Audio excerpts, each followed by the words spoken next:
Tris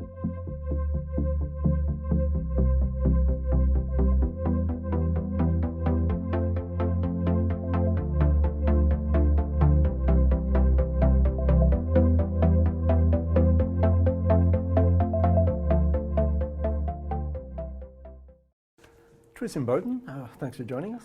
Well, thank you for having me. I wanted to go way back to your childhood. Was there much music in your home growing up? As a matter of fact, there was. Even though neither of my parents were musicians per se, my mom played piano and was fairly accomplished actually, and the only problem was she'd play only when depressed. So I have this neuroses now. You know, anytime I hear certain songs, it makes me cry because of my mom. I know she was depressed and used to play that one, you know. No, it's actually, it wasn't quite like that. She was very musical, as was my dad, who had a beautiful voice, singing voice. My mom sang as well. And I always say that my dad was the best dashboard drummer I've ever heard, because driving the car, he was always on the dashboard playing along, and he was good, you know, too. So played all the right stuff. Yeah. So what was your introduction to music? What was your first instrument? Well, actually, I knew at age 5, as funny as this sounds, but I remember it so well. My dad had taken me to a parade, and this marching band had gone by. I think it was a 4th of July parade in Huntington Beach or something, and this marching band went by, and I didn't know whether to laugh or cry when the drum section went by. It was like, I was so moved, and never in my 5 years had I been that moved by anything. So I knew then that I would be a drummer. But my first instrument was actually trumpet, because there was no room in the drum section. Everybody wanted to play drums. So I started on trumpet for a year, actually got to second chair, and then the band director knew that I was really a drummer at heart, so he moved me to the drum section. Yeah. So that moment was, you knew that you had a love for music, but was that the moment you also knew that that was going to be your career? I kind of did. It's, you know, it's strange, but I really kind of knew that. I just felt it, you know, in my bones. What about mentors along the way? Oh my God, well, certainly on record, there are many. My family's home was always filled with everything from Miles Davis to Elvis Presley, and so I listened to a lot of Brubeck and Joe Morello and all of that. As far as mentors along the way, I'm primarily self-taught, actually, until I realized, oh my God, you know, they're going to put a chart in front of me in the studio one of these days, and I better get my reading together. So I studied a little bit at Orange County Drum Shop, which is no longer there, with a guy named, it's not with us anymore either, Bob Raitt. So once you started to get into drumming in a big way, who were the musical heroes, the drumming heroes? Well, of course, the cliche Buddy Rich, but Gene Krupa certainly, Sandy Nelson, then all the surf band guys, you know, the Ventures, trying to remember his name, Mel something, I think. And from there on, everybody. I listened to literally everybody. And my largest influence is probably in later years, at least when it came to funk and pop playing and that, David Garibaldi, Steve Gadd, and jazz, Tony Williams and Elvin Jones, and, you know, those guys. Yeah. So, yeah. Honk was your first real band. Oh, wow, you've done your homework. And yeah, you got onto a surf soundtrack? Yes. Was that the start of things for you? It actually was, and we were not a surf band at all.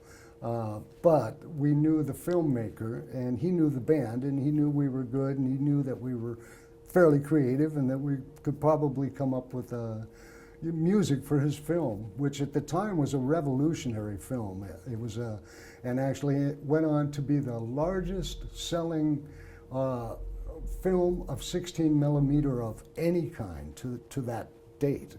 Actually, it was a film called 5 Summer Stories, and it was kind of interesting because two of us in the band surfed, and we knew surf spots in Hawaii that he had filmed, and surfers, specific surfers. And so we didn't see any of the footage or anything. He just described who was surfing where, and we two that surfed kind of tried to describe the mood to the other guys in the band, and so we just kind of wrote it without seeing any of the film. And then when they put it together with the film, we were astonished. It just fit like a glove, and to this day, people still, love it. So, when you began playing with Chicago, you took over from Danny, who had been with them.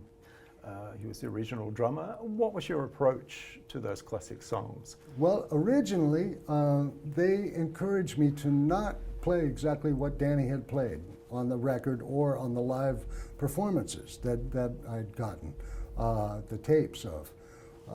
And so they said, make it your own, Tris. Feel free to do that at any turn. So I did. And up until the end, if I couldn't help it, put my thumbprint on it. But there were certain drum fills and certain patterns and that were every bit as important to me as the melody, And to do otherwise, just, pardon the expression, but it was like trying to put tits on a fish, It just didn't fit. So I went back to what Danny had done, and in a lot of songs. Yeah. Had you been a Chicago fan? Had you seen the band? Oh, yes. I'd been a Chicago fan since I was 16 years old, before they had their record deal. I'd gone to see a band at the Shrine Auditorium called Procol Harum, the British band, and I walked in, and this unknown band was on the separate stage, not even the main stage, playing. And I walked in, and these three horn players are so tight, and this guitar player was just unbelievable, and great bass playing and vocals, and this drummer was on fire, and I just was, who are these guys? And I was asking everybody, nobody seemed to know who they were, and finally somebody said, I think they're called CTA, like Chicago something, and they remember that show, the original members that I worked with later, because it was one of their first major shows in LA. They'd been playing the Whiskey A Go-Go and had been sort of the house band there. And that's where Jimi Hendrix saw them and became a fan, and then asked them to come on the road and open for them, for him. You also had great success playing with Kenny Loggins, yes, his band. Yes. Tell me about the recording of Footloose. What do you remember about that? The other musicians that played on it? Okay, that's a funny story. And your drum parts? Okay, all right. Well, Kenny, who to this day, because I went back after leaving Chicago to playing a little bit with Kenny, to this day, sound checks for him are hours-long rehearsals. And so, as such, he had written this song, Footloose, for this movie, and he was planning on us recording it, it being the theme song for this movie that was going to be coming out. So we, every day at sound check, rehearsed this song, Footloose, and rehearsed it until we were so sick of this song. And at the time, the band was Nathan East on bass, Buzzy Featon on guitar, Neil Larson on keyboards, and Steve Wood on keyboards. I mean, it was a great band. I mean, all of Kenny Loggins' bands have been incredible. He always surrounds himself with the best, most amazing players, and I'm not trying to include myself in that, but I got to play with a lot of my heroes, because of him. So, anyway, we'd rehearse this thing into the ground, and so we finally get home, and we go to the studio at the record plant in LA, and we did 2 takes of that song. One was for sound, and the second one was the performance. And then I went back and overdubbed Simmons over the drum part, because Kenny had encouraged me to do a New Orleans-like drum feel during the breakdown. So at the time, Simmons drums were, the big thing. So you hear those on the record as well. But the basic track was the second take. And I remember walking out of the studio with my arm around Nathan East, and And we're both shaking our heads going, that's the last time we'll ever have to hear that piece of crap again, right? And then it ends up being #1 in the world, everywhere at the same time. And I have to say that when I couldn't turn the radio dial and not hear it, I mean, on every station, I kind of liked it better than I did that day. You played with many people. How different can playing drums with Neil Diamond be as compared to Steve Vai? Oh, well, very different. My work with Neil Diamond was at the behest of David Foster. And, you know, he kind of gave me a lot of freedom when it came to, he trusted my sensibilities when it came to drum fills and that sort of thing. Whereas with Steve Vai, he was very specific about what he wanted and where.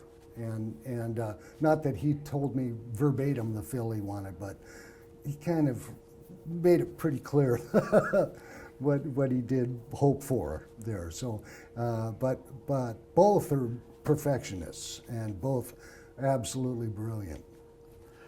Tell me about some of the relationships you've had with the gear companies over the years.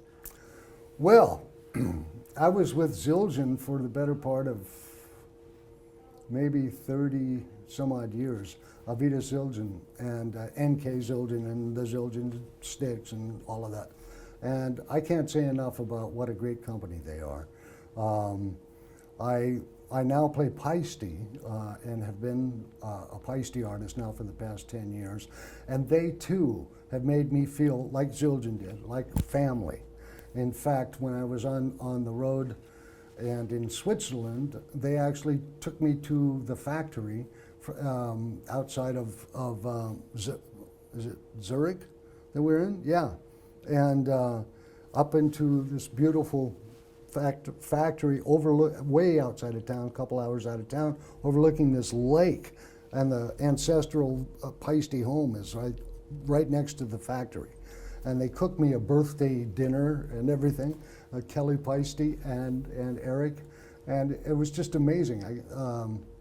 So that I have to say, I was bowled over by, and I have to talk about DW Drums and John Good and Don Lombardi. I've been friends with for most of my career, and I am so happy to see what's happened with them. I mean, they raised the bar so high in the drumming community and in musical instrument manufacturing in general, because they are never content to sit back and rest on their laurels. But by rights, they certainly could. But they just keep like pushing the envelope. And John Good is one of my best friends, I think, in the world. He's just the greatest guy. And anything you can imagine in your wildest imaginings, drum-wise, he'll do. He can do it right there in his factory. And it's just up the street from here, pretty much in Oxnard, California, which is really a plus, too. So, yeah. What about sticks? I mean, to a layman thinking about drumsticks, they'll think, well, how much difference can a drumstick make to a drummer?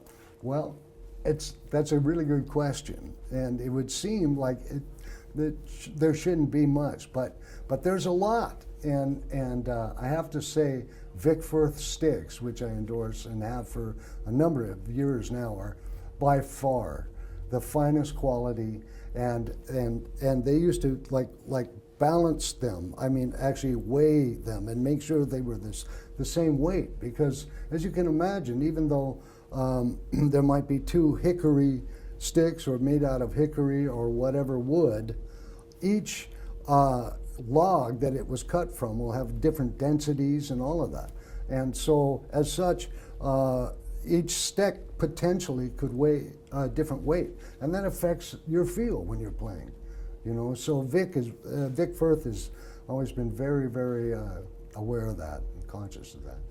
Yeah. You played with many bands and many venues. Mm-hmm. What's the strangest venue you've ever played?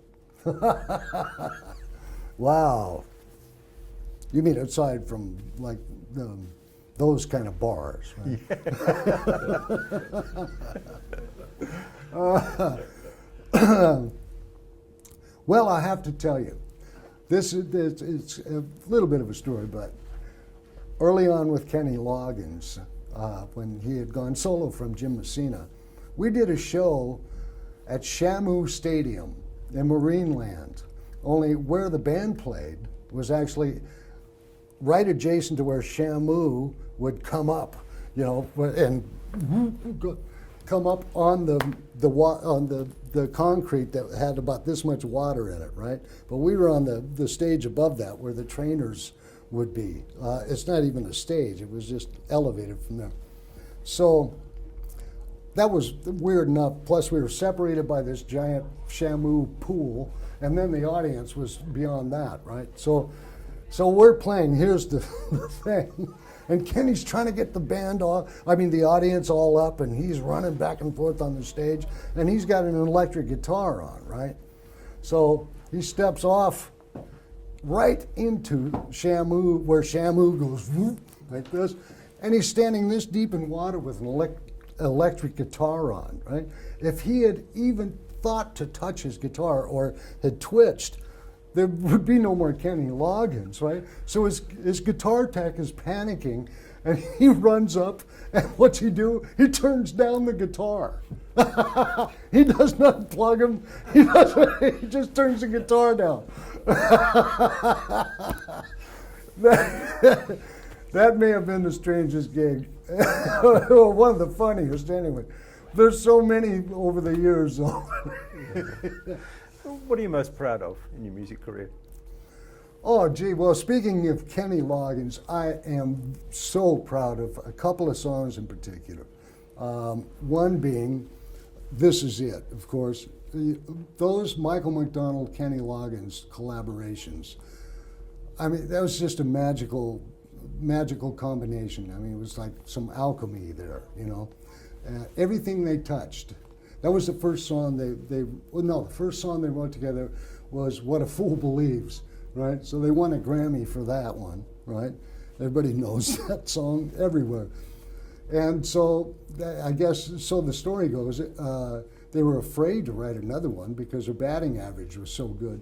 So finally they got together to write, you know, let's write the shitty one and get it out of the way, right? And so they got together and wrote This Is It, was their second one. That won a Grammy too, right? So I'm very proud of that one. I'm also very proud of another collaboration of theirs called Heart to Heart, which is a great tune. I don't know whether you heard it in Australia or not, but David Sanborn takes a magnificent sax solo on it, and it's just a real hip track. There's been a number of records that I'm real proud of. Hold On to the Ninths by Richard Marx, where I don't even come in until after the bridge, and then he told me to do a Tris fill, do something big, so I did. At first it was like, God, is this going to be tasteless or what? But I went for it, and anyway, that song was a #1 tune. I'm very proud of that song too. Yeah. Tris, thanks for your time. Well, thank you. I really enjoyed this.